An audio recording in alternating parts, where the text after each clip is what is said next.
Hi friends, welcome back to 5 Minute Modern, where in 5 minutes or less we learn about an important artist, artwork, or concept in the history of modern art.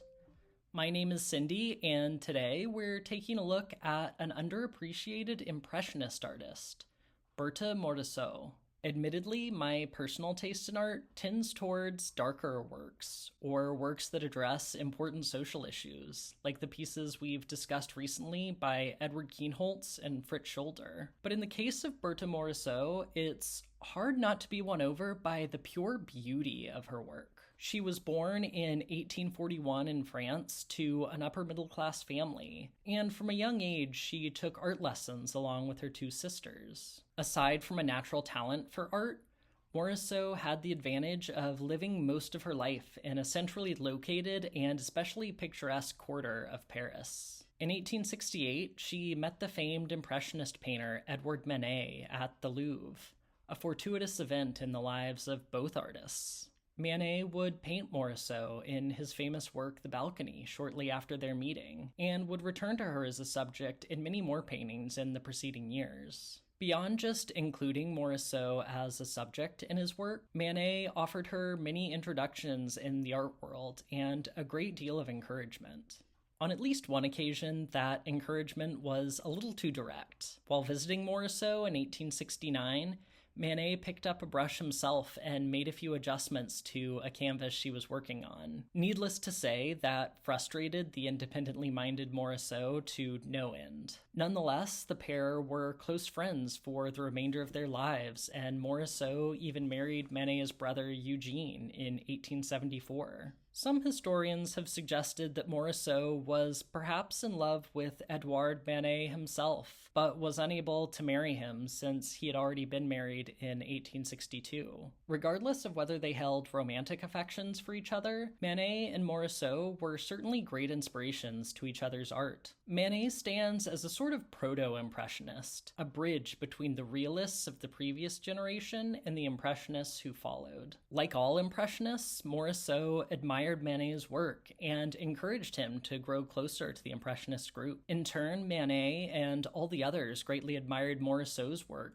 and eagerly sought to purchase her paintings. That the Impressionist group readily accepted a woman artist as their equal in the 1870s speaks to their revolutionary ambitions to shake up the staid art establishment in France. Though it also speaks to Morisot's incredible talent. Many art historians tend to portray Morisot as a distinctly feminine painter. The historian Jean-Dominique wrote that Impressionism itself was a feminine style, owing to the movement's preference for impressions over perceptions and the fleeting moment over the long-lasting. It's worth noting as well that Morisot painted many women, children, and garden scenes, all traditionally seen as feminine subjects, though the same could certainly be said of other Impressionists like Pierre-Auguste Renoir.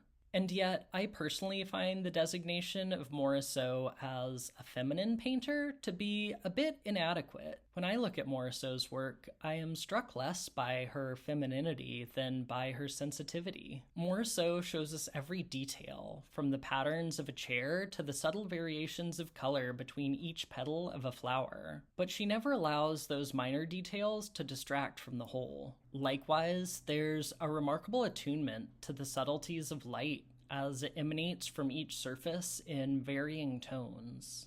And there's a sense of motion in her loose brushstrokes, though not the intense rush of futurism. Rather, it's as though the scene is shaken by a light breeze. Or perhaps this motion reminds us that the world is constantly in flux, that the moments Morisot captures are fleeting. To see these fleeting moments conserved so gently and so gracefully in the resulting compositions makes me feel as though my eyes have been bathed in the beauty of a summer afternoon. Although many art critics of her day treated Morisot's work with kindness, even as they lambasted the male Impressionists, as time has gone on, Morisot's work has failed to gain the fame or recognition of most of her contemporaries. And I think that's a real shame, because whatever one might say about which painter was most talented overall, Morisot strikes me as the greatest example of the Impressionist ideal, to capture the artist's fleeting impressions of the radiant light of the world.